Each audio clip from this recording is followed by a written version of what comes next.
É sempre uma satisfação especial estar aqui em Mato Grosso e, em especial, na cidade de Cuiabá, onde já vim diversas vezes, porque aqui eu me sinto inteiramente em casa. É assim que eu estou aqui. Eu não poderia deixar de agradecer a honra do convite ao presidente Hélio Tito, ao Luiz César, e ao falar e citar o nome dos dois, eu quero me dirigir a todo o plenário do Conselho Regional do Mato Grosso, né? Mas, em especial, também eu quero fazer um registro.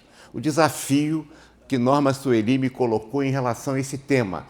Portanto, a primeira apresentação é sempre muito especial, né? Ela me fez uma provocação intelectual, a evolução da administração, do reconhecimento legal, à era digital. Nunca tive a perspectiva de pensar sobre isso que ela me relacionou. Não há país subdesenvolvido, há país subadministrado. Peter Drucker. A nossa administrar é transformar o tecnicamente novo no economicamente produtivo. Portanto, criatividade é pensar o novo. Inovação, inovar, é transformar o novo em realidade. O papel do administrador, portanto, é transformar a criatividade em inovação, é transformar o pensamento, a ideia, a proposta em realidade concreta.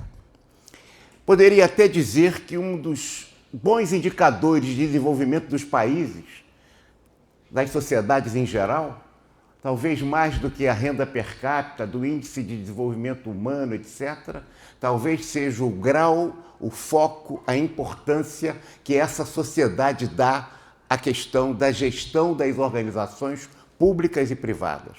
Quanto mais se dedica e foca e dá importância à gestão das organizações, mais esses países costumam ser desenvolvidos e se destacarem em relação aos demais. E aqueles países que passaram a se dedicar fundamentalmente ao foco na gestão, arrancam espetacularmente em relação ao seu crescimento, desenvolvimento econômico e social.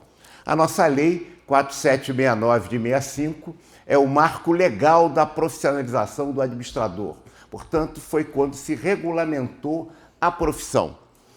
Inicialmente foi uma proposta do deputado Guerreiro Ramos, técnico de administração, administrador conhecido, fez o mesmo concurso que Belmiro lá no DASP, né? Vamos falar já. E como deputado federal, ele teve a oportunidade de, vamos dizer assim, conscientizando todos os colegas a apresentar o projeto de lei em 1962. Eu estou tendo a oportunidade de mandar para vocês, deve estar chegando, se ainda não chegou, agora no Conselho do Mato Grosso, esse projeto e a tramitação toda desta lei que acabou não sendo, porque por vice-iniciativa, porque veio a Revolução de 64 e o Guerreiro Ramos foi um dos caçados do primeiro ato institucional número 1. Portanto, o projeto foi arquivo, se apresentou um novo projeto, um novo substitutivo, que veio a ser, então, aprovado e sancionado pelo presidente Castelo Branco, que, ao mesmo tempo em que sancionava a lei de regulamentação da nossa profissão, ele vetava a lei de sociólogo. Coincidentemente, né? Guerreiro Ramos também era sociólogo. Não foi por ele, mas foi porque o espírito da época não permitia que se regulamentasse também a profissão de sociólogo. O decreto regulamentador, esse decreto eu tive a oportunidade pessoalmente no primeiro ano, e aí Aristide pode me ajudar, né? E você foi meu calouro, né, Aristide? Né? Na Fundação Getúlio Vargas, eu tive a oportunidade, como primeira-ministra de administração, assistir aos debates que existiam no auditório do Ministério da Fazenda, exatamente para a regulamentação desse decreto, que seria levado também ao presidente da República. E vi inúmeros colegas, a discussão, os debates, a divergência que resultou na lei e que o decreto, em verdade, se a gente olhar bem, até avança um pouquinho em questões que não estavam consignadas na própria lei. Com isso, foi instituído o Conselho Federal de Administração, que tem o papel de formular políticas, as diretrizes, as grandes regras, as grandes normas. Portanto, tem um órgão formulador, enquanto que os regionais são os órgãos operacionais. Um dos equívocos que acontece no processo histórico da nossa profissão é que, e não estou dizendo deste presidente ou do anterior, ou como eu fui presidente, mas o processo histórico é que cada vez mais o Bolsonaro dizia mais Brasil e menos Brasília, né? Mas o que a gente vê na nossa profissão, cada vez mais Conselho Federal e menos conselhos regionais. Os conselhos federais, os diferentes, e isso não acontece, infelizmente, apenas na profissão, na nossa profissão, isso acontece em outras profissões. E que é um cuidado que chama a atenção dos colegas, que como reverter esse sentido, essa ordem, essa perspectiva, essa tendência que vai dando cada vez mais centralização e aos conselhos regionais se ficarem muito atentos para não se transformarem em mero departamentos. Isso acontece com CAL, isso acontece com outra, por exemplo, de arquitetura, que é uma profissão nova. Isso acontece com, não sei se a OAB aqui do Mato Grosso emite carteira ou se ainda é feita lá no Conselho Federal da OAB. Então, funções, o exercício, a fiscalização, isso distorce um pouco. Mas a gente chama de sistema, Conselho Federal, formulador de políticas, e conselhos regionais, que faz, portanto, as funções de registro, fiscalização e a questão ética. E aí se cria, é preciso que se tenha clareza que quem se forma em administração é apenas bacharel. Quem dá o título de administrador é o registro no conselho respectivo do seu estado. Quando alguém não se registra no conselho, ele está expressando um processo de desagregação que possa estar caminhando na vida da profissão. Ele está concretizando um processo de desagregação. Portanto, o registro profissional não é uma obrigação legal apenas, é um ato de consciência profissional, daquele que se formou em administração e como esse ato de consciência profissional, ele se registra para exercer a sua cidadania. Ninguém exerce a cidadania, por exemplo, no caso do administrador, sem estar registrado no conselho, porque você está se omitindo no exercício dessa própria cidadania por ação concreta. A profissão no Brasil, ela, em verdade, ela é regulamentada em 65.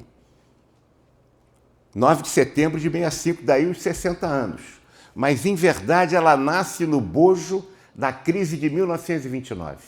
E aí eu vou me permitir, a partir do desafio de Norma Sueli para mim, de fazer uma comparação, análise, umas reflexões, algumas considerações com a concordância, mas principalmente, melhor ainda, com a discordância de vocês entre o momento que nós estamos vivendo no processo em 2025 e as circunstâncias que ensejaram a criação da nossa profissão e aquele momento político, social, econômico, institucional que vivia o mundo naquela época. Que coincidências, que interrelações, que interconexões existiam entre o ontem e o hoje, para que a gente possa construir hoje, conhecendo o que foi ontem, para avançar. A nossa profissão é produto, portanto, de alguma maneira, da queda da Bolsa de Nova York, da famosa Quinta-feira Negra de 24 de outubro de 29. Quais são os antecedentes históricos? Vamos começar a ver aqui já algumas semelhanças, né? A especulação financeira, ciranda financeira para a compra de ações, elevando seus preços a níveis insustentáveis. Quanto mais se compra ações, a gente está assistindo isso de alguma maneira. Quando a gente olha as análises econômicas da sociedade brasileira, ao invés de se falar na força do agronegócio aqui no Centro-Oeste, se fala apenas da questão financeira. Como se a economia fosse apenas uma jogatina de ações e não fosse a economia real. Da superprodução, da produção mais do que o consumo, da concentração de riqueza. O Brasil, nesta época, era um país agrário, absolutamente agrário. Monocultor de café. Monocultor de café. Não era essa fantástica surpresa, não. Produto do talento e do trabalho do homem do Centro-Oeste que gerou as condições objetivas que temos hoje. Mas, em verdade, nós tivemos que queimar café para poder manter o preço, né? Vejam, as circunstâncias se repetem, né? E quando diz Hegel, que o Marx, dizem que foi Marx citou Hegel, é que a história só se repete como farsa ou como tragédia. Em que circunstâncias que nós estamos nessas repetições, nessas coincidências? A falta de regulação. Se acreditava muito a essa época na mão invisível do mercado, né? Adam Smith, o mercado resolveria as circunstâncias todas das diferenças econômicas e a sociedade poderia avançar assim. Uma falsa sensação de prosperidade que se dava à época também. É preciso, após a Primeira Guerra Mundial, porque antes da Primeira Mundial vivemos, né, a La Belle Époque, vamos falar aqui disso, já também, que são circunstâncias que vivíamos agora depois também de Bretton Woods na Segunda Guerra, após a Segunda Guerra Mundial. O boom econômico, mas ao mesmo tempo uma insatisfação, um ressentimento com o resultado do Tratado de Versalhes. O Tratado de Versalhes que impôs sanções muito fortes àqueles que tinham perdido a Primeira Guerra Mundial. Muita pobreza, muita dificuldade, muita riqueza por outro lado. A gripe espanhola, a Covid. A gripe espanhola matou muito mais que a Covid, mas porque eles não tinham, à época, as circunstâncias de proteção que nós tivemos, com todas as brigas a favor da vacina, contra a vacina, etc. A cláusula de culpa de guerra do Tratado de Versalhes, que fez com que os países derrotados pagassem pesadas multas por isso, inclusive reparações econômicas e financeiras muito fortes. A perda das colônias da África e do Pacífico, principalmente da Alemanha. A perda da Alsácia e da Lorena, que é a região do contestado ali em relação à França e à Alemanha, que tem briga secular, que hoje está pertencendo à França, mas já houve época que pertenceu à Alemanha. A Polônia, que era um país sempre muito forte e independente, mas muito ocupado muito tempo. As restrições armamentistas. A Alemanha não podia fazer armas, né? E foi o problema do Hitler. Vejam bem, Segunda Guerra Mundial, o Japão também não podia ter exército. A história muitas vezes se repete, ora como farsa, ora como tragédia. A criação das Ligas das Nações, que era um instrumento institucional à época que impunha condições muito fortes dessas desigualdades e desses tratamentos indevidos. Similitudes da virada do século. E estamos aí. Por que eu estou dizendo isso? Porque o administrador hoje está muito com a formação técnica. E formação técnica, até que eu quero dizer, no domínio dos instrumentos e das tecnologias. Achando que os instrumentos em si, as tecnologias, são um fim em si mesmo. E não são. As ferramentas, a gente se prepara para usar uma tecnologia, ela se supara e daqui a pouco nós estamos ficando obsoletos. Muitas vezes até analfabetos funcionais da nova tecnologia que vem. É preciso atenção para isso, porque o que o administrador precisa é da capacidade diagnóstica para definir o problema. As ferramentas, ele vai utilizar aquela mais adequada que o diagnóstico dele o permite. É exatamente igual ao médico. O bom médico é aquele que, quando você entra no consultório, ele já vê quando você está caminhando. Se está trôpego, se não está. Quando aperta a tua mão, ele está olhando. Quando olha os seus olhos, e ele desenvolve uma competência diagnóstica. O terapêutico, não. O médico, capacidade terapêutica, ele está sentado, mal aperta aquela mão mole para você, não é isso? Aperta aquela mão mole, e aí, o que você tem? Você começa a falar, ele está digitando tudo. Quando acaba, ele pimba, imprime, pede, faz esses exames e volta aqui. toma cuidado porque, às vezes, cada pessoa é uma pessoa, cada doente é um doente, não há doença doente, e a gente tem que ter as organizações também são assim. Similitudes da virada do século que nós tivemos. Do século XIX para o século XX, 2 países se despontaram, virando o processo histórico. Primeiro, a Alemanha e junto com os Estados Unidos. Para a gente ter só uma ideia, em 1808, quando a família real chegou ao Brasil, 1808, o Brasil não tinha nem faculdade. Era do tamanho dos Estados Unidos. Um pouquinho maior a renda per capita, um pouquinho maior também a população, mas era exatamente do mesmo tamanho, com as mesmas dificuldades e com a mesma natureza.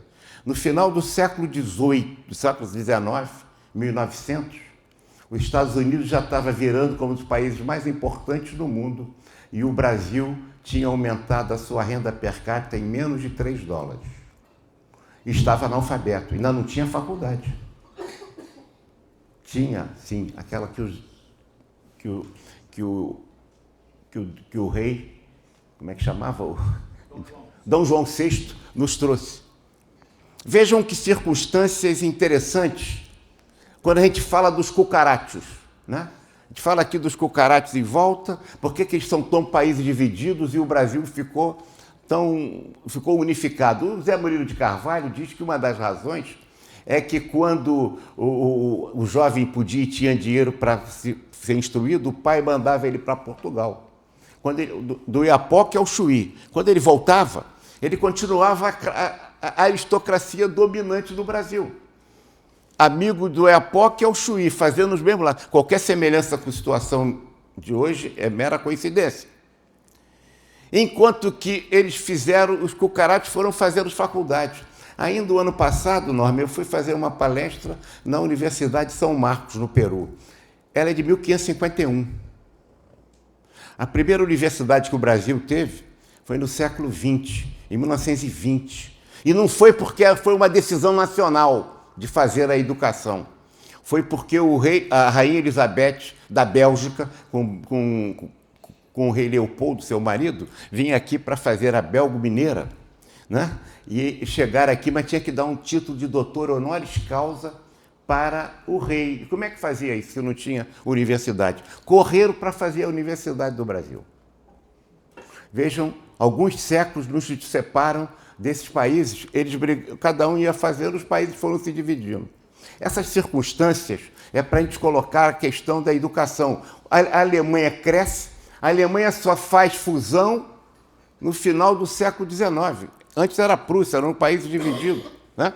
Bismarck. E os Estados Unidos também, que já era e despontava como um país fantasticamente forte. Exatamente o que está acontecendo agora na passagem do século para o século XXI. E eu não diria apenas a China.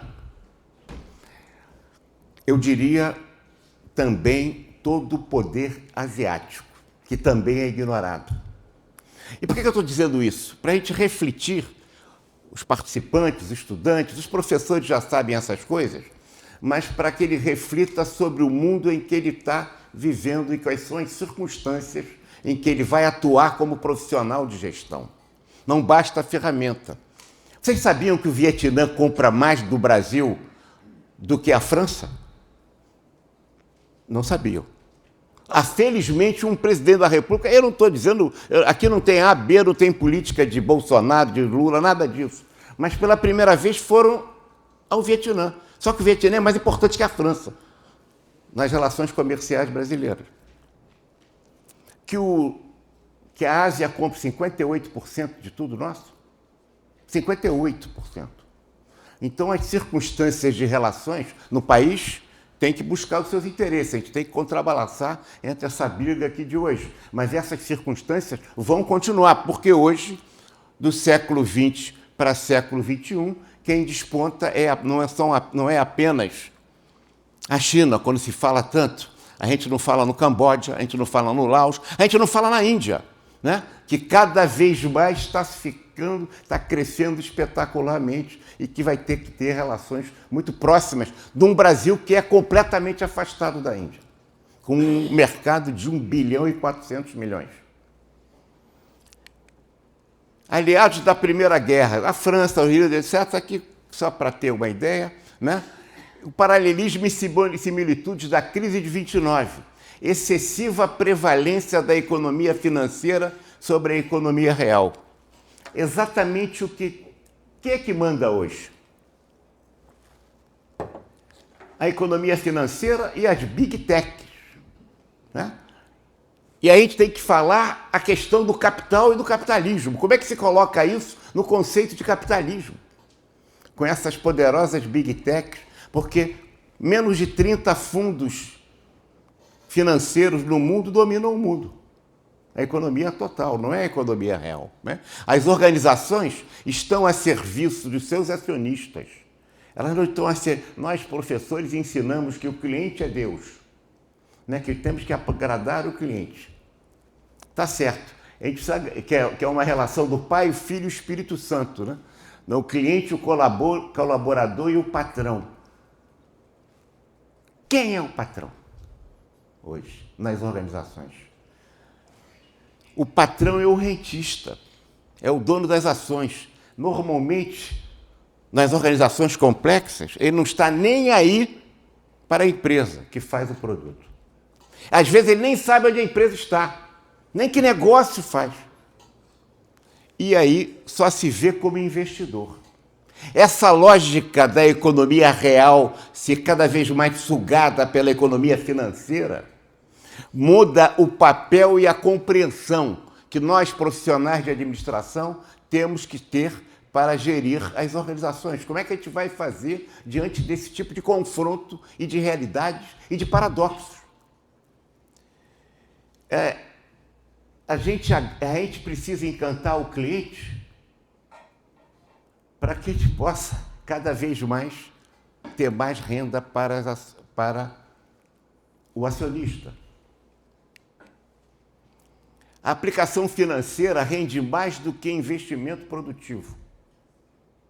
A economia real é sugada pela financiarização planetária. Os recursos existem, mas estão esterilizados pela especulação. Exatamente o que aconteceu em 29.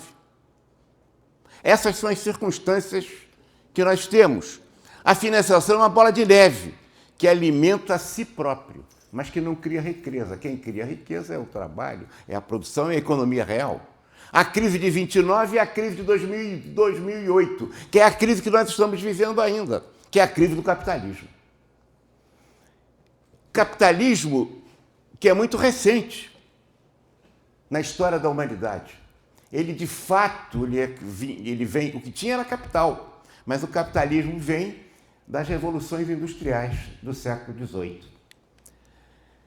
A inversão de prioridades, e aqui é um ponto importante para nós, transforma a natureza da empresa, que passa a servir aos interesses do aos interesses do rentismo, em detrimento da produção de bens e serviços.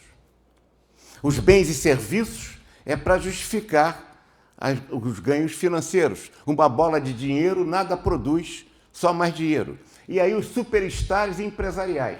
Nós, professores, costumamos dizer que Jack Welch foi o grande executivo do século XX, não é isso? Ele só demitiu a maior parte dos funcionários da GE e transformou numa empresa muito menor. Mas quando um gestor, um presidente, é levado a ele, por exemplo, em Brumadinho, que aquilo pode cair e causar prejuízo, mas que também o outro engenheiro vai dizer que não pode, fica aquela discussão, ele inexoravelmente deixa como está para ver como é que fica. E aquilo cai. E ele, entre a decisão de cuidar daquela atividade, ele vai para que garantir, ele passa a ter uma lógica de subordinação, não mais a lógica dos interesses da criação da riqueza através da economia real, mas dos resultados dos acionistas. Quem dá o lucro, e aí vamos ver, o lucro ele é exatamente a essência do capitalismo. Quando você substitui o lucro pela renda, você está efetivamente matando o próprio processo capitalista. A exacerbação das desigualdades, o Brasil é o sétimo país mais desigual do mundo, né? Nós somos o país mais desigual aqui na América do Sul inteiro, só para ficarmos por aqui. Qual é o país mais desigual que o Brasil aqui na América do Sul? Os privilégios de castas. A gente fala das castas das Índias, mas a gente também tem castas aqui, né? De todo jeito, parece que tem um discurso negativista, mas é para chamar a atenção a partir da provocação de Norma Sueli, né?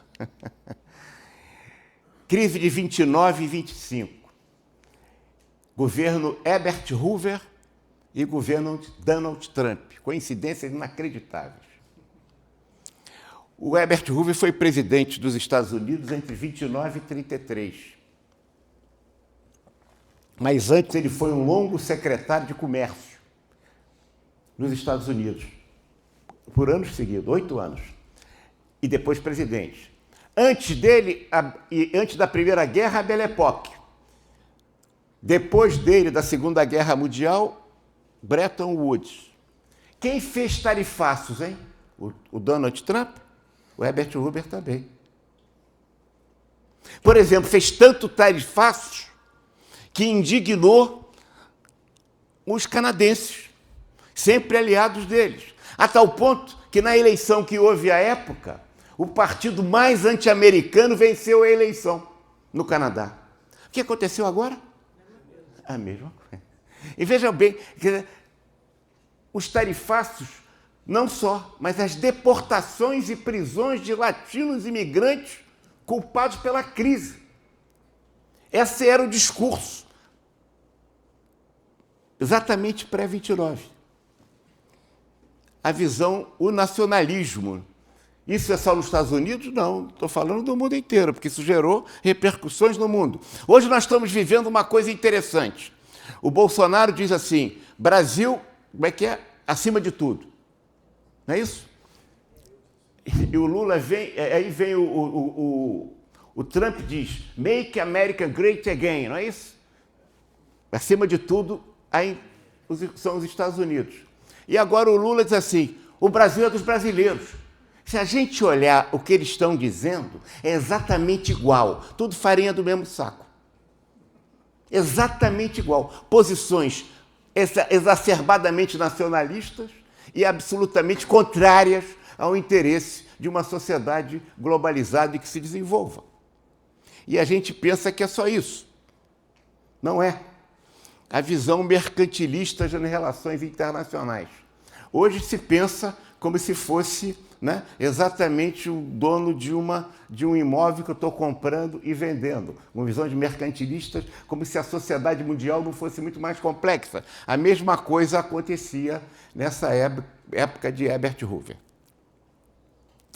Essas circunstâncias colocam a gente na perspectiva de ver o que aconteceu depois. O imperialismo americano, a mesma coisa de Groenlândias e etc., se repetiam à época. Não só com a Groenlândia, mas também com os países periféricos aqui do Caribe. E o antiglobalismo e o apoio ao nazismo.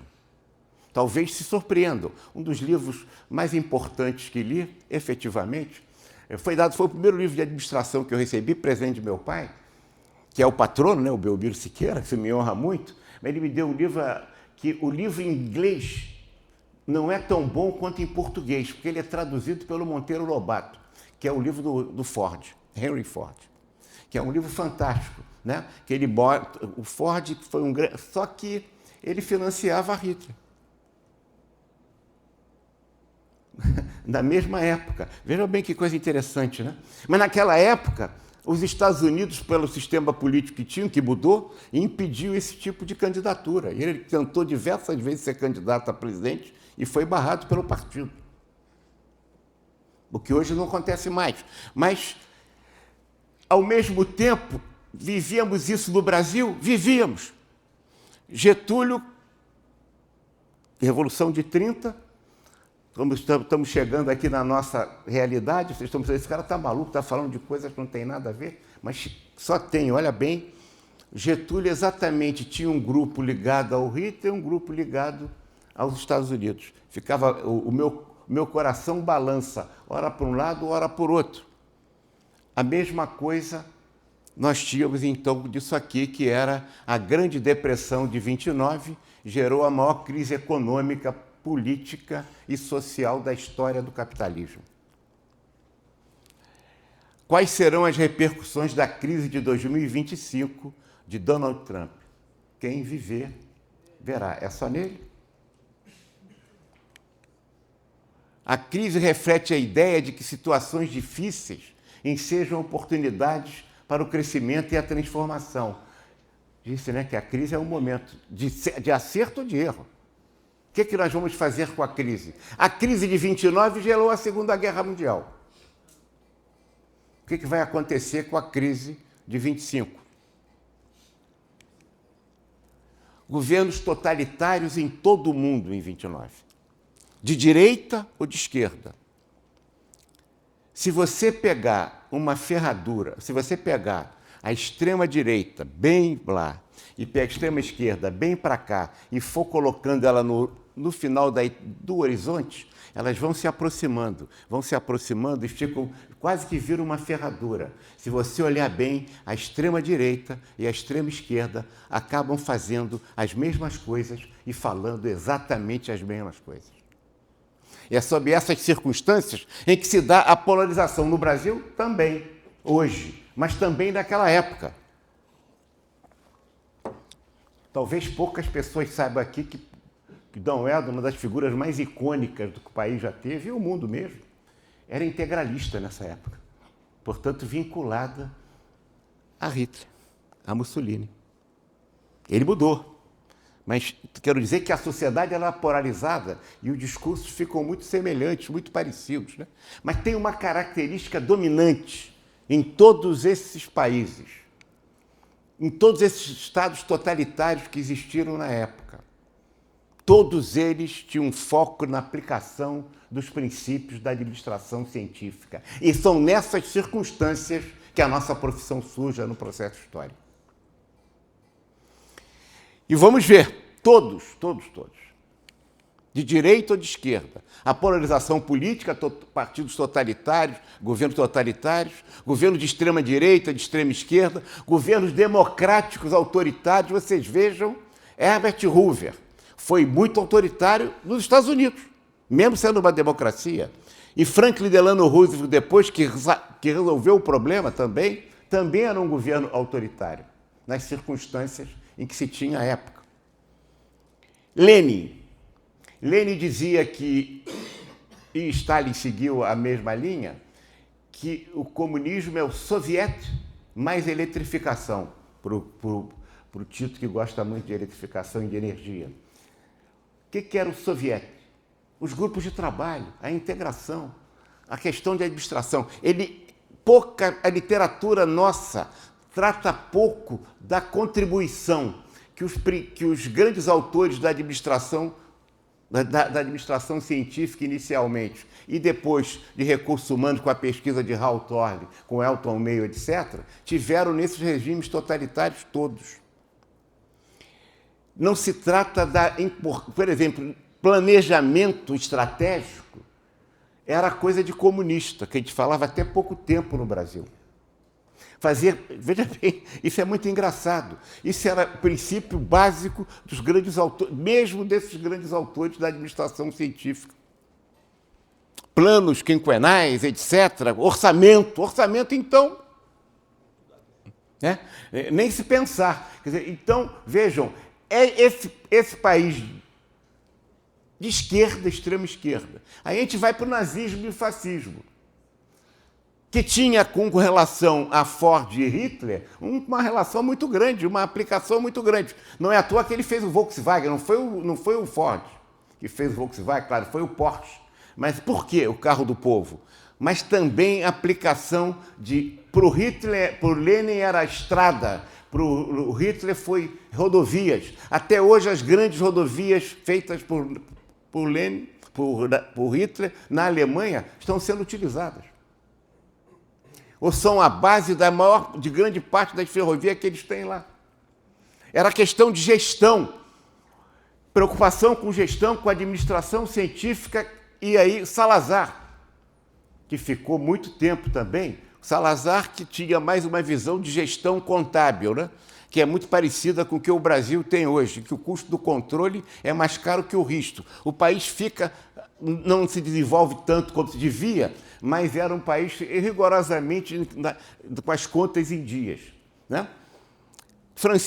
Francisco Franco, Franklin Delano Roosevelt, com o Tennessee Valley Authority, que hoje no Brasil nós passamos a fazer exatamente igual com Sudene, Sudã, Sudeco, aqui, Sudesul, as grandes aplicações tecnológicas, não, de grandes frentes de trabalho. As estradas de Franklin Roosevelt, o século XIX foram as ferrovias. Com Franklin Delano Roosevelt foi a conquista do Oeste através das estradas, inclusive a Rota 66. Apenas uma. Usinas, frentes de trabalho, Keynes, a mão invisível do mercado passa a ser substituída pela mão visível do Estado. E faz essa diferença, com a aplicação dos princípios da administração. E é aí que, então, surge o Getúlio, ao fazer o golpe de 30, sem dúvida, né?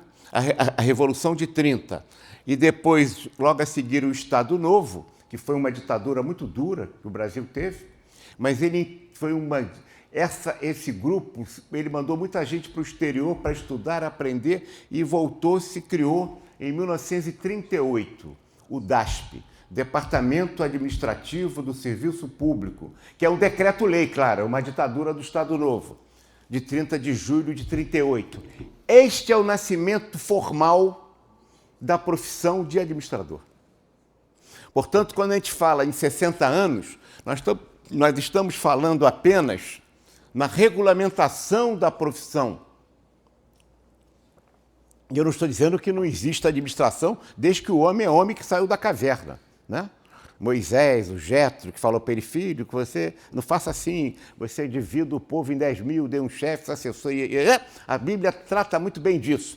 Claro, melhor do que ninguém. Mas o DASP retrata exatamente isso. Departamento Administrativo do Serviço Público, que passa a ser, naquela época, o czar administrativo da administração pública. Estou falando num país, em 38, agrário, monocultor de café ainda, que não tinha sequer usina de Volta Redonda, tá certo? Que não tinha nem CLT, Relação do Trabalho, era um país absolutamente... E o DASP passa a ser... Como é que faz essa seleção por profissionais de técnica e administração? Quando a gente olha a ditadura de Vargas, que foi muito longa, de 1930 até 1945. Depois ele se elegeu de 51 a 54, quando ele deu o tiro no peito, né? Você tinha um tripé. Primeiro era o DIP, Departamento de Imprensa e Propaganda. Hitler também, Franco também, Salazar também, aqui também. Departamento de Imprensa e Propaganda. Tinha o Ministério da Justiça e Negócios Interiores para política, para gestão dos interiores com governadores, com os prefeitos, que governadores não eram governadores, eram presidentes de Estado, não é isso? E vejam, e tinha o DASP, o czar administrativo da gestão. Portanto, nós somos uma profissão que nasce de cima para baixo. Como? O que seria o DASP hoje? Para a gente ter uma ideia. Todo o Ministério da Administração, se você pensar no Ministério da Administração, eram exatamente tudo do Ministério da Administração, mas não só. Todo o Ministério do Planejamento. Não podia ter Ministério do Planejamento, porque naquela época se dizia que planejamento era coisa de comunista. E não era. Era a aplicação dos princípios da administração científica também nos países fascistas e comunistas. Mas o nosso preconceito aqui dizia que isso era coisa... Mas todas as funções do planejamento. E muitas funções do Ministério da Fazenda. Portanto, era um órgão muito poderoso, com uma gestão bem centralizada e cujos e que se baseava primeiro num livro, Princípios de Administração Pública, de Willoughby, né? Que é desconsiderado e que marcou o Brasil de uma maneira muito cruel até hoje, indevidamente, fazendo a famosa separação entre atividade meio e atividade fim. Eis um exemplo da burrice nacional. Porque até hoje a gente insiste nisso. Ah, só pode fazer terceirização de atividade meio, não era assim? De atividade fim não pode. Só se discute isso no Brasil. É o princípio de Willoughby lá de década de 20. Vejam bem, isso marcou também a formação do profissional de administração, como se só existisse as atividades. O Willoughby define, né? Atividade meio, atividade fins, então, pessoal, logística, que na época chamava material, o que é a conclusão? A formação do administrador ficou muito caracterizada como foco nas atividades meio, esquecendo as atividades fins. Gestão é uma coisa só. Tem integração de atividade meio e fim. Quem é que dirige o pessoal? É o chefe do pessoal? É o gerente que está na base, lá no chão de fábrica, dirigindo suas pessoas? E a gente separou isso, e até hoje essa praga existe no Brasil ainda. Isso contaminou toda a elite, toda a academia do Brasil. Não, a administração só não, do direito é uma coisa horrorosa. Normalmente você pode, às vezes, comprar um equipamento caríssimo e se der um aumentozinho naquele servente que limpa aquele aparelho, você está punido. Você pode o mais, mas não pode o menos. E o controle só se faz sobre a atividade meio, não sobre a atividade fim. Os resultados não são importantes. O importante é o controle das atividades meio. E daqui a pouco a gente começa a verificar que o custo do controle no Brasil hoje é muito maior do que o risco. Se não tivesse controle, era mais barato. Porque a corrupção continua, como a gente sabe, do jeito que está e com muito controle. Como é que pode ter controle com o caso do INSS, por exemplo, que é o último escândalo? Que controle é esse? E a gente separa meio e fim, continua. Mas o Willoughby, isso gerou, então, um foco muito grande na época. Os daspianos, os técnicos de administração, que era o nome em que se dava a nossa profissão, ela não nasceu como administrador, mas como técnico de administração, era o maior salário da administração pública do Brasil. E olha, naquela época tinha poucos penduricalhos, mas já tinha, né? O presidente podia dar um cartório para o namorado da filha. É claro que ele podia arrumar um emprego de fiscal de renda, né, em outro lugar, mas ficava por aí.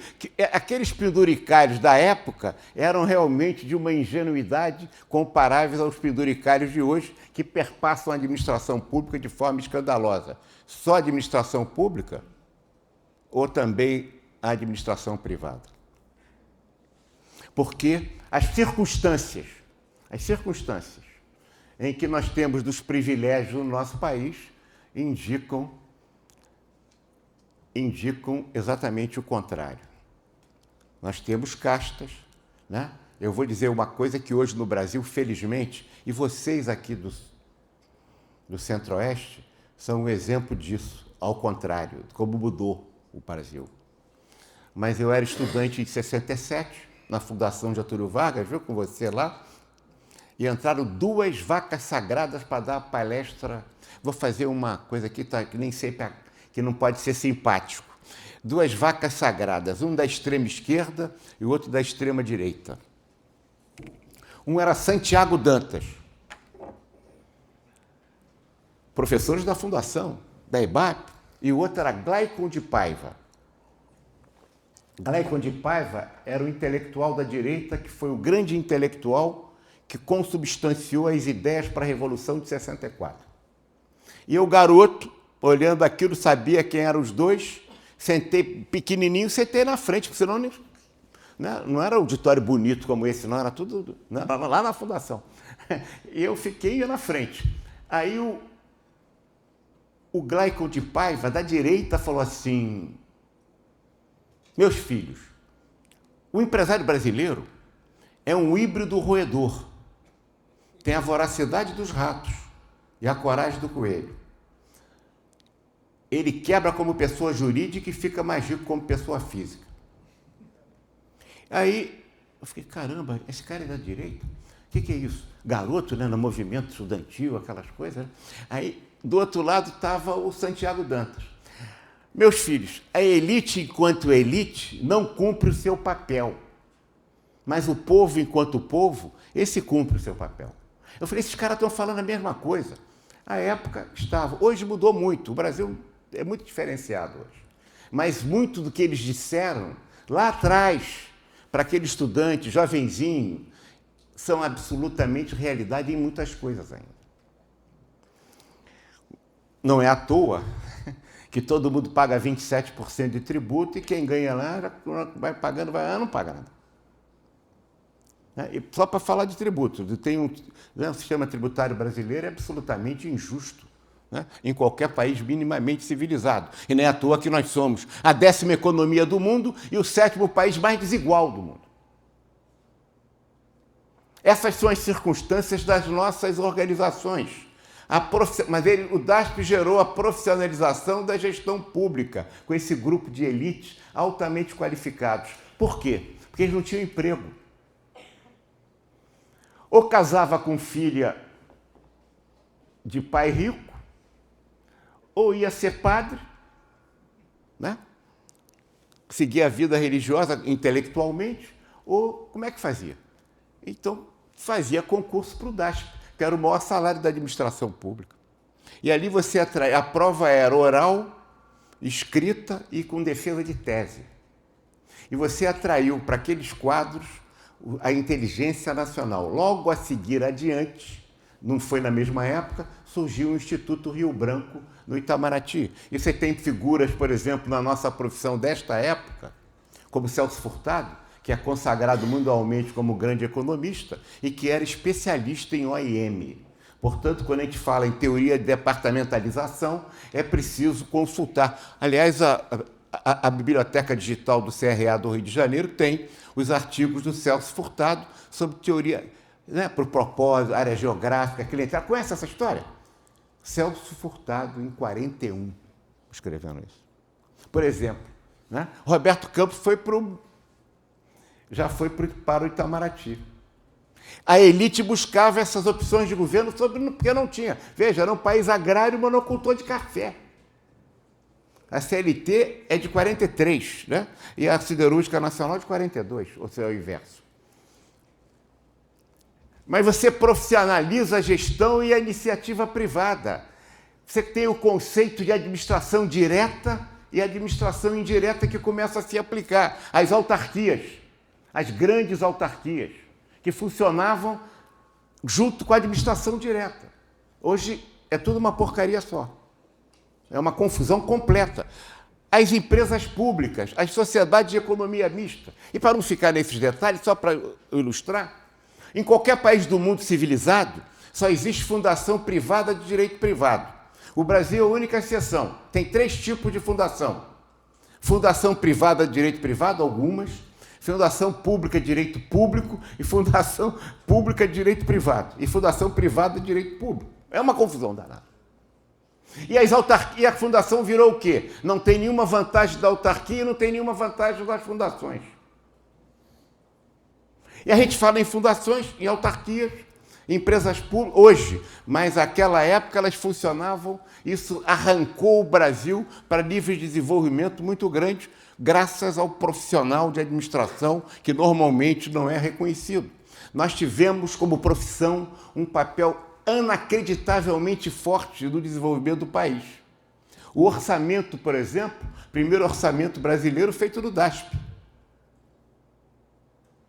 Aliás, Eurico Siqueira foi um diretor de orçamento, irmão do papai, morreu muito cedinho. E o plano SALT, primeiro plano econômico no Brasil, feito no DASP. SALT quer dizer saúde, alimentação, transporte e energia. Veja a importância disso gerando através de uma elite de tech, como sempre teve a China, na área da administração pública, como sempre teve o Japão, como a Inglaterra teve. E nós passamos a ter uma elite de técnicos absolutamente competente que fez o país crescer, como vamos ver daqui a pouco adiante. Você tinha os cardeais da Previdência. Vocês sabiam? Produto de muitos colegas do DASP, como Hélio Beltrão, que todo mundo fala que era o cara da desburocratização, mas ele era um dos cardeais da Previdência, Walter Graciosa, etc. Tinha até atuário no sistema previdenciário brasileiro. Sempre teve. Sempre teve. O Rio Nogueira, por exemplo, foi um dos que criou quase todos os planos de previdência, de pensão das estatais brasileiras. Se você pensar em Petro, Refere, Eletros, todas essas foi criado pelo Rio Nogueira. Rio Nogueira, que foi exatamente que era atuário e era profissional de administração. O sistema de logística, o sistema de concurso, o Belmiro, por exemplo, fez 19 concursos, passou em primeiro lugar nos 19. Ele era concurseiro, e daqueles bons, porque passar em 19 concursos, né? Centralização de compra, se comprava compra centralizada naquela época. Tem que entender as circunstâncias da época. Os grandes projetos de desenvolvimento. E o final, é claro que um tripé da ditadura ganhou problemas políticos, porque os jovens questionavam mesmo, não só o governo, como também eles eram o tripé de uma ditadura do Estado Novo.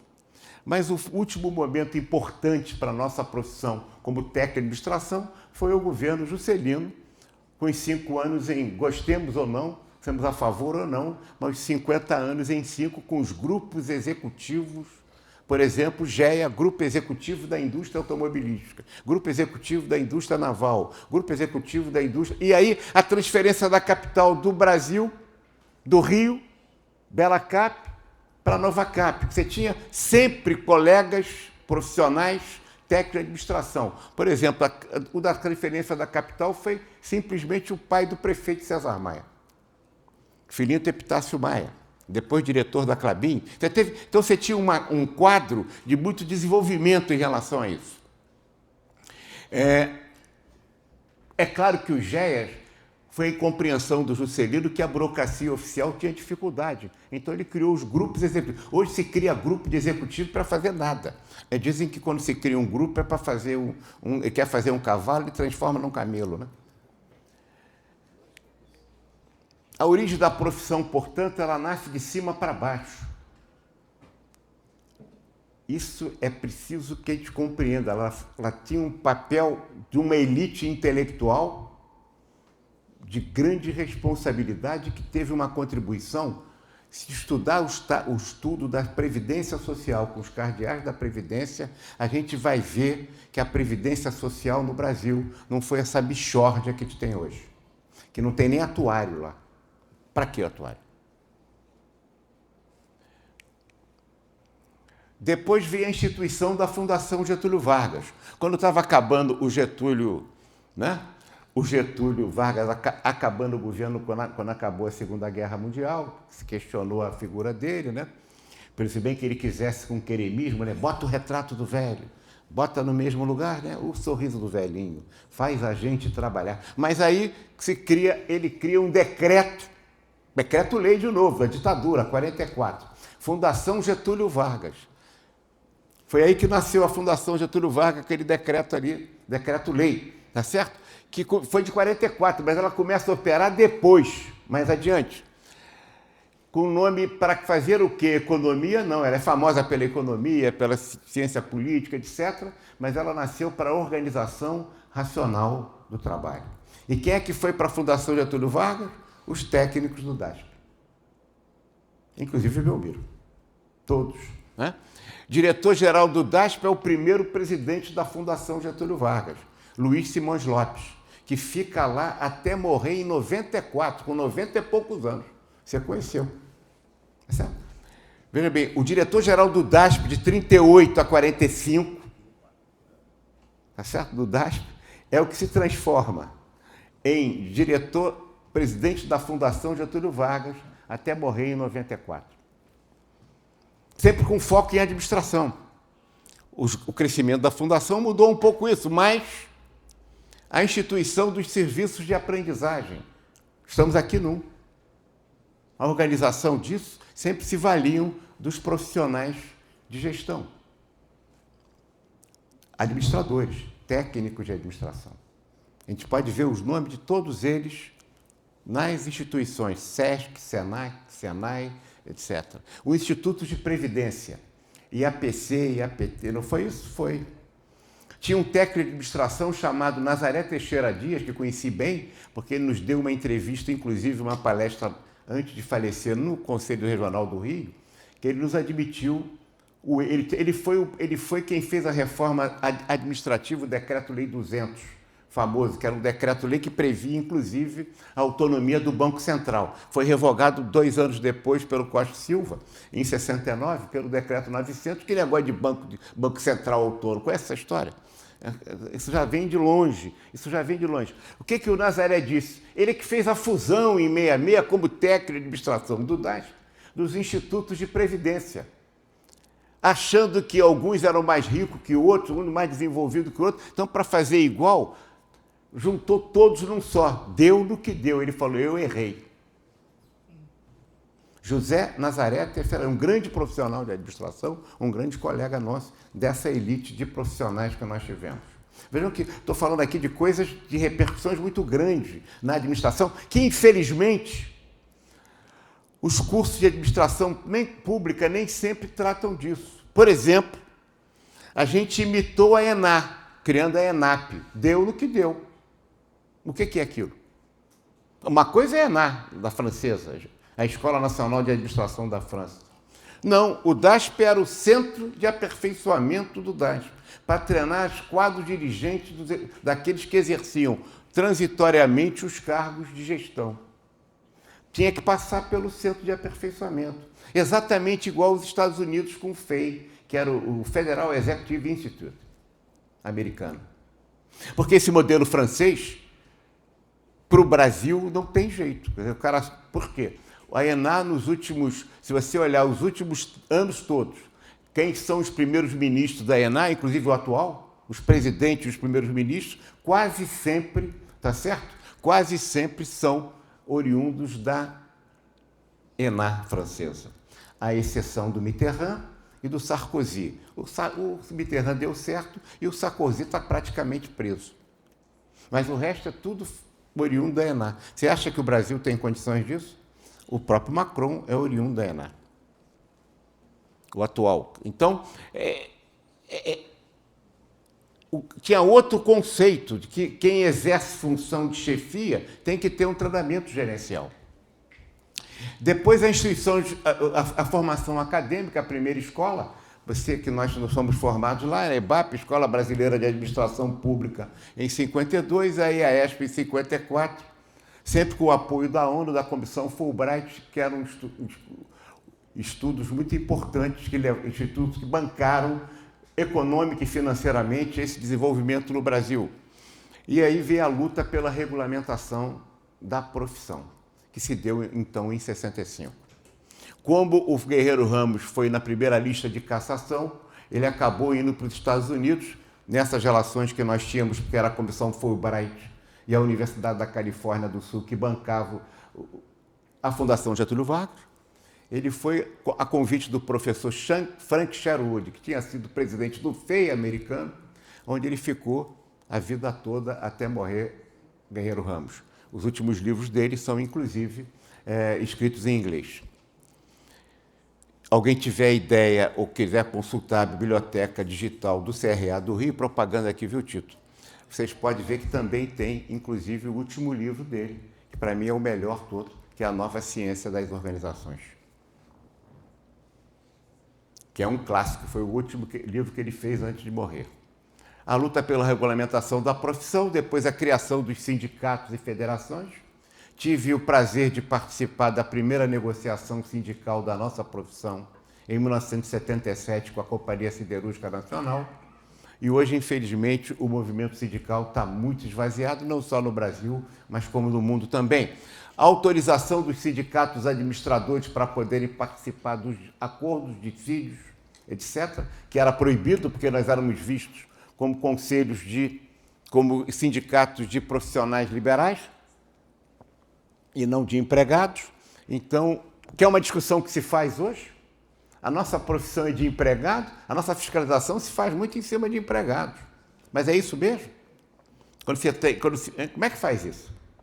Como é que é essa fiscalização, esse exercício? A gente só discute questão de empregado em geral.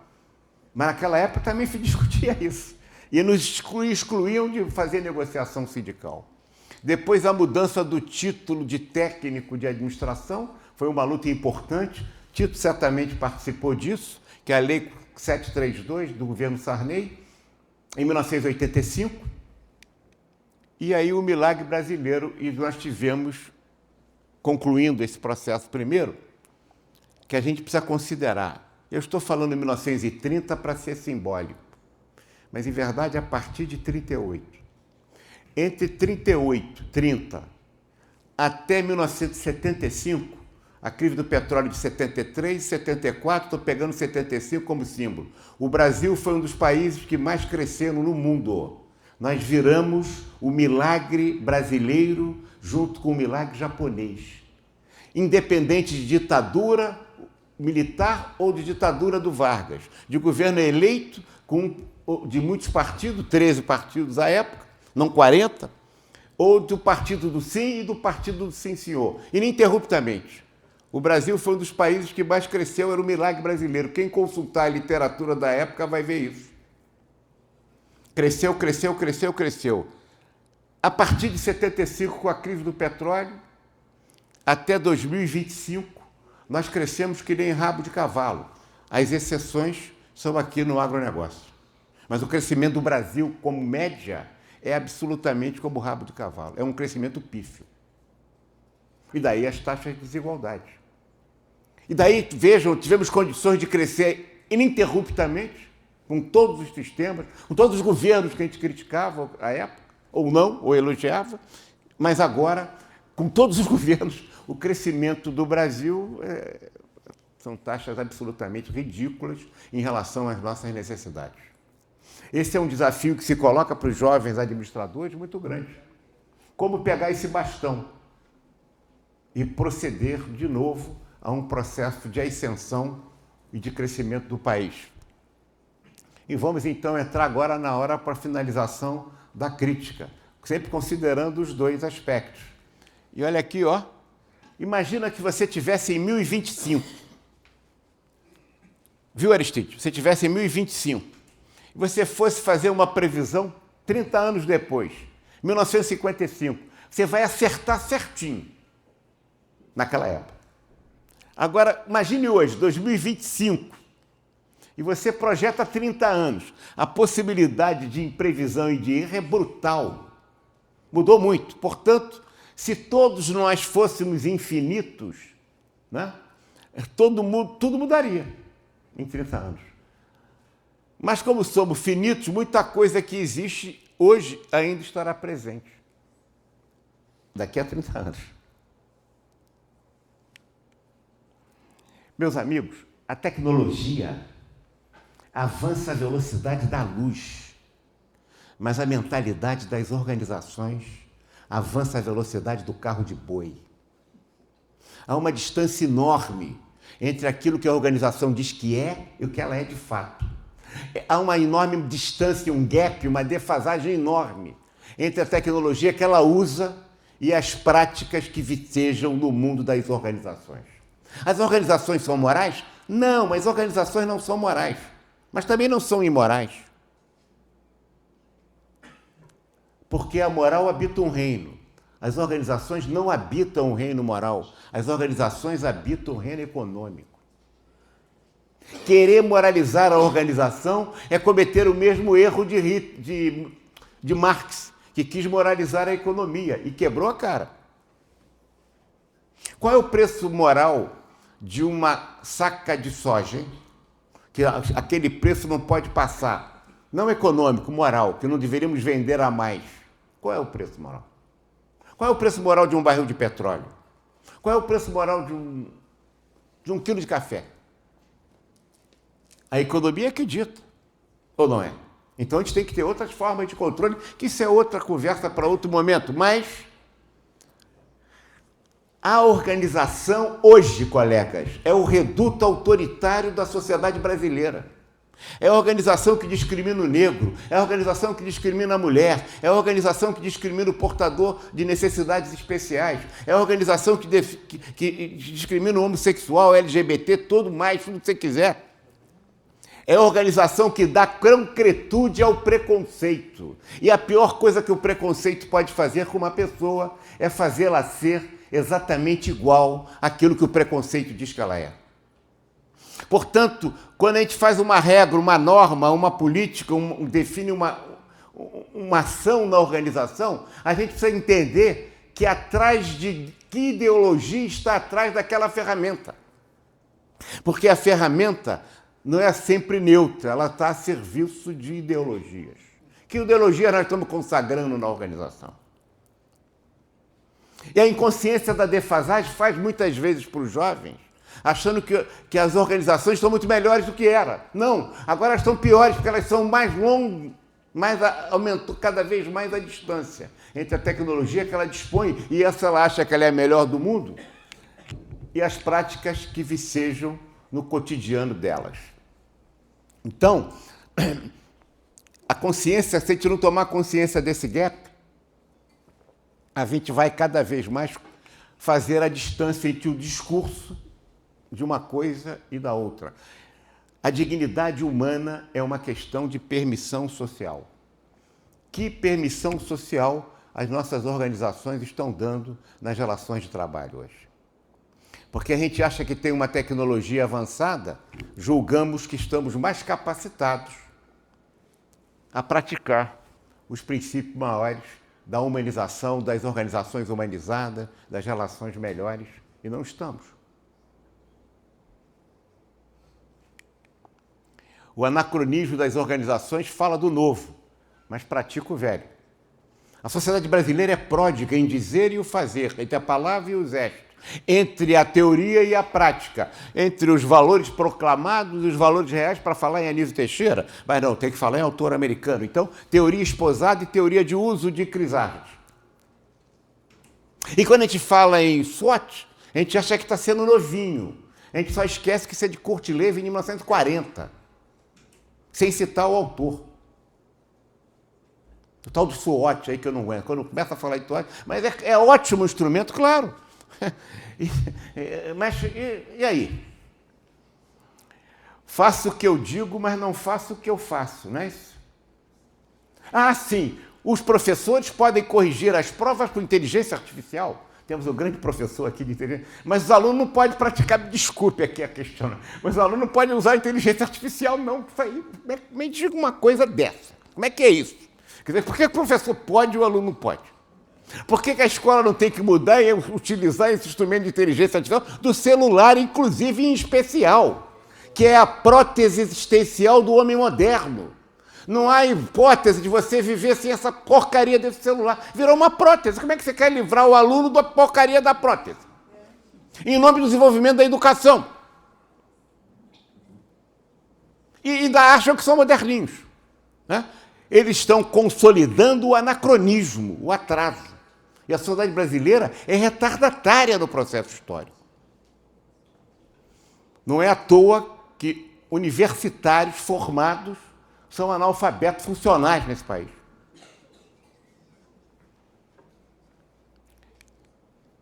A pandemia escancarou a obsolescência das organizações em geral e da sociedade brasileira, né?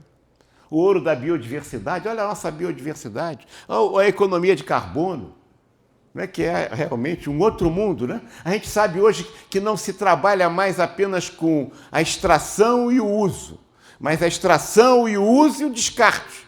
O que eu fiquei olhando aqui hoje nas ruas de Cuiabá, já tinha olhado mais, agora está menos. Uma porção de garrafa, de bebida, isso aqui tudo espalhado. Né? Aí perguntei para um amigo, mas por quê? Por que tem tanta garrafa? Eles não fazem coleta seletiva não, hein? Porque o descarte vale uma grana. O que vocês estão fazendo com esse vidro? Estão jogando fora? Aí ele me explicou, é porque eu não tenho nenhum processador aqui desses vidros para reciclar. O Brasil é um dos países mais atrasados em reciclagem de lixo do mundo. Os mais atrasados. A gente fala muito disso e pratica muito pouco. Todo mundo concorda que é ótimo, mas você faz? A sua organização faz? A sua cidade faz? Aqui precisa aprender a fazer reciclagem de vidro. O Rio também. Eu estou maluco, não enquanto. Né? É isso mesmo. Então, a energia renovável. Né? O Brasil é um dos países que tem características absolutamente invulgares em relação à educação de alta qualidade. Aí, que é complicado. Não estamos criticando nada, porque, como eu disse aqui, não é à toa que o Peru teve um primeiro centro de nível superior em 1951, em 1551. 1551. E o Brasil apenas em 1920. E a gente acha que eles que são cucarachos. Nós não temos nenhum prêmio Nobel na América do Sul. Quase todos os países têm. Você sabia que o Brasil não tem prêmio Nobel? Você acha que é à toa isso? Alguns desses países têm 2, 3, 4. Bom, não vou falar dos Estados Unidos, que tem 80% dos prêmios Nobel do mundo, né? Dos prêmios Nobel do... Mas tudo bem. Daqui a pouco serão os chineses e os orientais.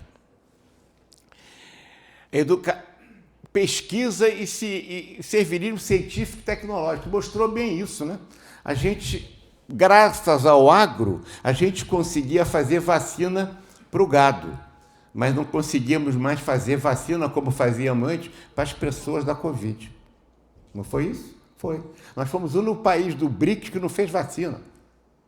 Teve que importar.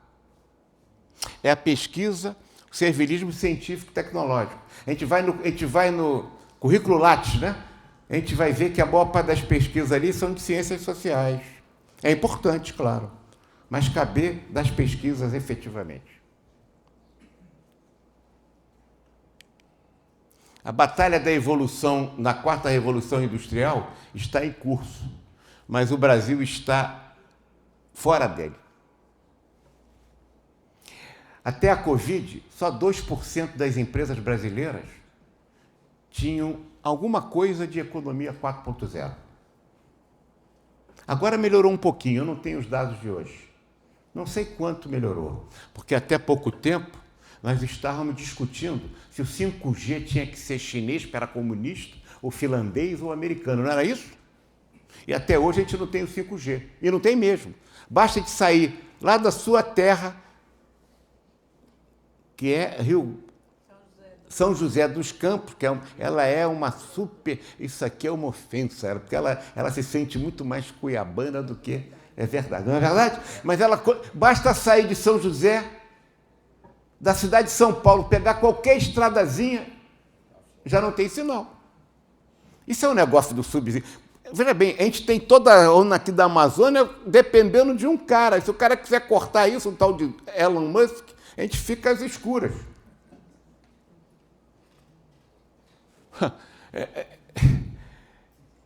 A Covid mostrou isso claramente, retardatário na inteligência artificial. Bom, pior ainda, o professor ainda pode falar, muito melhor do que eu. Quem não sabe escrever, não sabe pensar, não sabe escrever, não sabe pedir. Dependendo do que você peça à inteligência artificial, esses chats daí, mas para ficar mais simples, você vai ter uma qualidade de resposta ou não. A exportação e importação de cérebro. A gente exporta os melhores quadros e está importando gente porque não tem mão de obra qualificada. Nós ficamos completamente fora da primeira revolução industrial no século XIX. Como disse os Estados Unidos e o Brasil eram do mesmo tamanho em 1808. Só que a gente continuava e analfabeto, e racista, e fazendo a escravidão ainda, e todos esses males. Ficamos fora.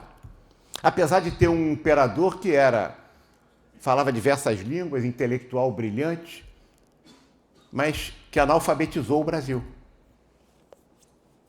E o Mobral também, se você olhava o Mobral foi um movimento de educação de adultos, né?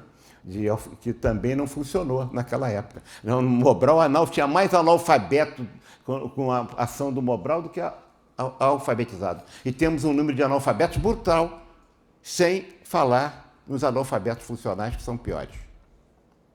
Porque sofrem, porque não conseguem nada, né? Nós ficamos fora da primeira revolução industrial. Colega, vocês, eu já estou velhinho, não vou pegar isso muito. Vocês não podem deixar que o Brasil fique de novo fora agora da quarta revolução industrial, porque nós estamos caminhando para isso. Descobrimos a IA, descobrimos o carbono depois da crise da Covid, né? Nós passamos a falar. Agora só se fala nisso, é uma coisa histérica, mas o que é que se faz com isso? Ah, sim, os alunos não podem usar inteligência artificial, só os professores. Infraestrutura física e infraestrutura legal. No século XX, foi a infraestrutura física. A gestão, como eu falei, a incorporação de conceitos de gestão dos profissionais da administração científica, dos teóricos, dos ideólogos e também daqueles que acionaram a administração científica, como Ford, Taylor, Fayol, etc., aplicado aos países do mundo inteiro, de extrema-direita ou extrema-esquerda, deu uma arrancada enorme no século XX. E foi a estrutura física, estradas, etc. Frentes de trabalho, agora é a infraestrutura digital. E a gente estava discutindo ainda, está discutindo ainda se 5G era comunista, né? Não tinha isso, não? Tinha. Isso foi ontem. Não foi nem a semana passada, foi ontem. Discutindo, né? E aí, vejam, é claro que o foco do serviço digital é a nossa entrada no mundo globalizado. Você imagina se o SUS fosse totalmente informatizado. Talvez a privatização do mundo de saúde não ficasse tão fácil.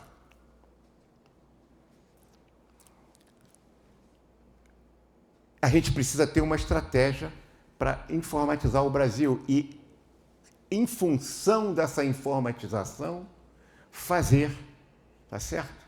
Fazer a infraestrutura física. Juscelino, entre o dia que ele disse que ia inaugurar Brasília e o dia que ele inaugurou, foram 3 anos.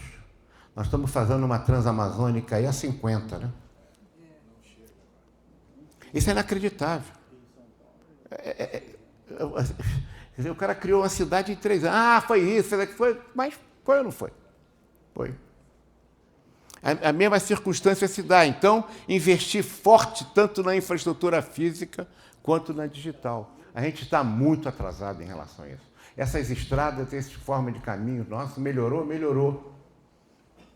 Mas vocês sabem, quando o chinês vai lá e inaugura o portinho no Peru aqui, que isso é fundamental para o Brasil, fundamental aqui para o Estado também, para a economia, para o agronegócio, porque se diminui enormemente a distância para a Ásia, que consome 58% do que a gente vende. A gente fica falando, né? Os Estados Unidos é importante, claro, mas a China é uma realidade. Não a China. O Vietnã, gente. Laos, Camboja, Indonésia, Índia. Isso aqui nós continuamos voltados para nós mesmos. A grande questão que se coloca para o futuro, e já estou caminhando para o fim,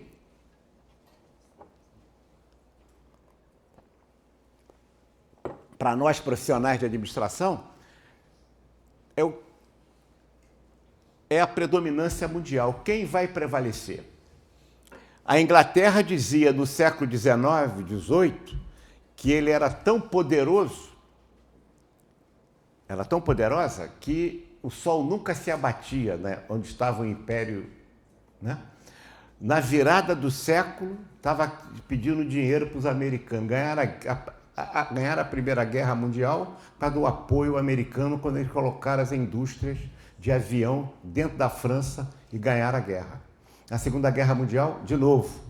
E a Inglaterra hoje é um país que tem que pedir arrego porque errou com o Brexit e tem que voltar atrás. Os Estados Unidos ou a China, quem vencerá? Quem será o protagonista do século XXI? E eu vou te dizer, isso tudo começou com um tal de Kissinger, que resolveu ir lá na China, a China passando fome, eles comiam um bichinho, por isso que você come animal, eles não tinha, morriam de fome, milhões morrendo de fome. Ele foi lá e falou, essa China aqui com 1 bilhão de pessoas é um mercado legal para a gente. E deu uma de malandro inteligente, que é um dos maiores estadistas, aí, aliás, não era americano, né? Ele era europeu, austríaco. E ele chegou lá e conversou com o Mao Tse-tung, levou o Nixon em 71. E a coisa não andou, mas em 78, começa depois que morre o Mao Tse-tung e depois que morre, que assume o Deng Xiaoping, ele dizia o seguinte assim, faça o seguinte, bota a seta do carro para a direita, não, desculpe, bota a seta do carro para a esquerda e vira à direita. Não importa a cor do gato, o importante é que ele bata o rato. E começou a criar, lembra aquele negócio de Sudene? Começou pelo litoral ali e hoje é uma grande produção. E as pessoas pensam que ele só a produção, não. Porque o Canadá não se beneficiou dos Estados Unidos? O Vietnã, esses países também. Você acha que não? Quem será? O mundo ocidental hoje surpreso e receoso ao renascimento da civilização milenar chinesa de mais de 3.000 anos. Um dos acordos que eles fizeram, aqui um comentário à parte aqui, porque eu ouço muito, estou Antônio de Florianópolis, depois da Segunda Guerra Mundial, houve uma guerra entre Chiang Kai-shek, que representava o governo financiado pelos americanos, e Mao Tse-tung. Eles brigaram, Chiang Kai-shek era o governo. E ao brigarem, lutarem, o Mao Tse-tung ganha a guerra. E o Chiang Kai-shek, com as suas tropas e com o seu povo, para poder fugir, para não ser massacrado pelo Mao Tse-tung, vai para uma ilha chamada Formosa, que sempre foi chinesa, e é chinesa, e que teve um período ocupado pelo Japão. Com a Segunda Guerra do Japão, o Japão foi colocado para fora. Sabe o que é Formosa? Taiwan. É país Taiwan? É uma potência. Bancada por todos. Só com capital americano, europeu, ocidental, não. O chinês também. É um grande comprador deles lá. E aí essa briga de Taiwan, por exemplo, a gente vê isso, né? E é uma questão que se coloca como crise fundamental nesse momento atual, quando, por um país que pensa por séculos na frente, 50, 60, 100 anos, e outro que pensa na semana seguinte, para o futuro, a gente vai ver o que pode dar isso. E aí a China virou o socialismo de mercado. Quando me dizem que a China é um país comunista, eu fico maluco. Aquilo não é um país comunista, é uma ditadura econômica, mas é um país economicamente liberal, que eles chamam de socialismo de mercado. Isso deve fazer o Marx e o Lenin se tremerem no túmulo de raiva, tá certo? A teoria das organizações, nossa, foi concebida e operada por uma realidade dominante e exclusiva desde a primeira Revolução Industrial pelo viés ocidental. Nós estamos ensinando aos alunos teoria das organizações com os livros que só tratam desse viés ocidental. Só que o mundo está mudando, e já mudou. E o viés oriental das organizações? O que a teoria das organizações tem a dizer sobre isso? O que a academia está pensando? Sim, os formuladores de esquerda estão perplexos, tiveram que mudar de discurso. Politicamente correto, essas coisas. Por quê? Porque socialismo de mercado é uma contradição em si. O papel histórico da teoria das organizações sempre foi para legitimar o viés ocidental. E é natural, para dar consistência, para dar lógica, para dar sustentação ideológica. Só que o mundo não é mais gerido pelo viés ocidental. Agora é oriental também. Não estou dizendo que um é outro, os dois. Tem que se considerar os dois vieses. O papel, a teoria das organizações, como é que se ajusta uma nova sociedade de mercado? Se existe ainda a sociedade de mercado. Porque há uma diferença muito importante hoje. O que gera a maior riqueza hoje é a renda, não é o lucro. Achar que as big techs, né, não têm lucros, têm renda. Porque, veja bem, direito divino da terra, como é que era isso? O aristocrata, dono da terra, permitia que os servos da gleba trabalhassem e davam dinheiro para ele. Às vezes ele escolhia assim, eu quero tua filha, para passar a primeira noite. Aí ele fazia o que queria. Né? A aristocracia rural foi sempre isso. Direito divino da aristocracia, direito divino da terra. Hoje nós estamos vivendo o direito divino do capital, que é garantido pelo acesso que eu, você, que todos nós, e que a economia real tem, às big techs, para poder ter acesso. Elas têm lucro? Não, elas têm renda. Elas não fazem produzir nada. Você ainda pega os seus algoritmos todos para trabalhar contra você.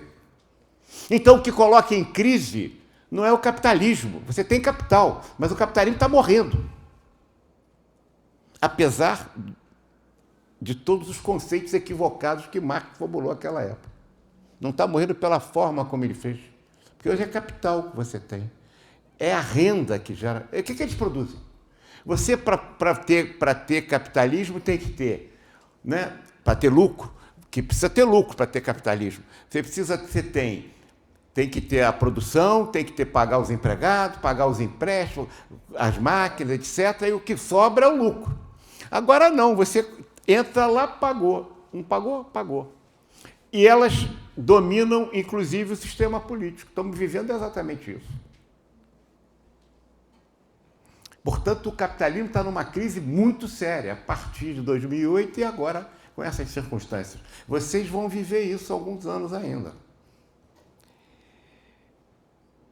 O futuro das organizações passa a ser operado também, não estou dizendo que a China vai dominar o mundo, nem acho, mas o mundo oriental está na cena total do poder mundial. E aí, tem que ter o viés oriental. Democracia ou autocracia? Aquilo é uma ditadura, com preconceito, com os povos iugures,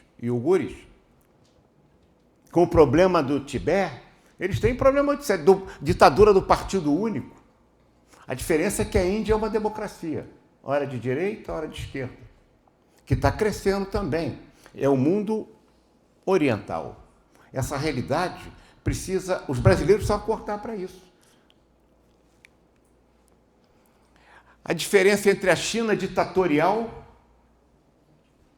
a Índia democrática e o Brasil tupiniquim. A Índia é uma sociedade aberta com mente fechada. Agora é que está se abrindo a economia mundial. Já a China é uma sociedade fechada com mente aberta. Por quê? Porque eles são... A gente fala das tarifas do Trump, né? A gente só olhar as tarifas do Brasil, né? A média dos americanos, a tarifa era 2,5, 2. Se passar para 10, está chegando a nossa. A nossa, às vezes, é muito maior. E a gente nem se dá conta disso. Né? A gente fica achando, esse Trump, mas a gente tá pior que ele, há muitos anos. Né? É uma economia fechada. A China é uma economia mais aberta do que o brasileira, apesar de dizer que ela é comunista, que não é. Ela foi. É uma ditadura do Estado. O Brasil é uma economia fechada, com mente mais do que fechada, obsoleta. A gente tem o obscurantismo e o paroquialismo. A marca do nosso mundo corporativo é forjado pelos monopólios, cartéis, subsídios e privilégios fiscais. Não apenas no serviço público, mas na gestão privada das organizações em geral, no Brasil como um todo. Eu não estou me referindo especificamente aqui ao agronegócio, mas estou me referindo ao Brasil como um todo. Nessa provocação que me fez Norma Sueli. E para encerrar, eu não posso deixar de trazer, para mim, o maior escritor da língua portuguesa, Fernando Pessoa, né? Que diz que navegar é preciso, viver não é preciso, diz Fernando Pessoa. Bom, muita gente pensa que isso é do Gilberto Gil, por causa da música fantástica, né? Esses compositores brasileiros são fantásticos, especialmente ele, o Chico, o Caetano, eles são muito cultos Eles fazem muitas músicas citando esses grandes autores e a gente nem se dá conta disso. Mas aí eu vou dizer, ó, navegar é preciso, viver não é preciso. Mas eu digo, administrar não é preciso. E aí é que complicou. Vejam bem, exato, professor. É exatamente isso. Nós, estudantes de administração, achamos que administrar é preciso, então está sempre buscando uma ferramenta, a tecnologia. A tecnologia está bem, ela está lá. Só que as organizações não são tão simples assim. A gente não está no mundo olhando os bichinhos. As organizações têm pessoas se relacionando com pessoas, com culturas, com questões diferentes. E uma solução, não adianta você achar que os livrinhos de autoajuda, inclusive muitos deles aí que ensinam como ciência, como é que é ser líder, a gente esquece que o processo de liderança tem líder, tem liderado, tem situação, tem que considerar os três, cada um tem sua influência. Né? Como é que você vai ser como fazer amigos e influenciar pessoas? Pode ler todos os livros do que você quiser, do cara da Apple, né? Como é que ele chamava? Steve Jobs. Vamos falar do Steve Jobs, se você quiser. Se você fizer tudo o que o Steve Jobs fez, você não vai fazer uma Apple. Mas você pode ter uma referência, uma coisa aí da biografia dele, sem dúvida. Mas o livro de autoajuda também. A gente lê todo o livro, você pega uma frase, uma ideia também. Mas achar que os 7 hábitos dos monges executivos vão ser o conceito de teoria das organizações, a gente está desconsiderando simplesmente o enorme papel que as ciências sociais aplicadas têm no mundo das organizações. E que precisa de lógica, que precisa de matemática, que precisa de estatística, que precisa dos métodos quantitativos, mas que precisa também saber pensar a nossa realidade. A inteligência artificial vai exacerbar essa necessidade e essa dificuldade que temos. Você muda um instrumento, muda a ferramenta, você está morto. Por que eu digo que não é preciso? É que a bússola é precisa,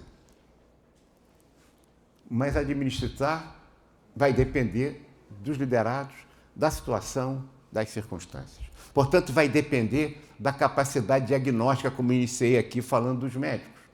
O bom médico é aquele que tem uma capacidade diagnóstica para entender aquele indivíduo, aquele doente, porque não há doença, há doente. Aquela doença que se repete em muitos doentes, tem que ver que aquele doente pode ser diferente. E é. A Covid mostrou isso.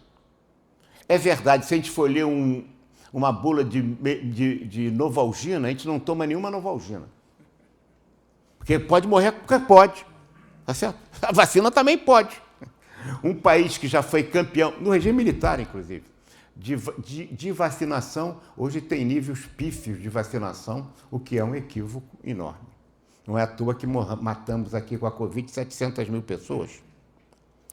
E que agora as crianças estão morrendo porque estão deixando de fazer o exame do pezinho, né? E estão deixando de tomar sarampo, remédio às vacinas. Tem erro. Tem sequelas que são previstas, né? Mas ninguém esquece de tomar o Monjaro, né? O Ezompic e o Wegovy, né? Para poder emagrecer. Que foi uma doença que surgiu para tratar da diabetes. Então, a administração não é exata. Exatas são as ciências matemáticas, a física. E, com isso, a capacidade diagnóstica do nosso profissional precisa ser desenvolvida. E ele vai ser... O que você acha que pode ter influência mais importante na formação de um profissional de administração, quando ele, por exemplo, fala da questão da mulher, sem ele entender a obra de Ibsen, né? Tá certo? Casa de Bonecas.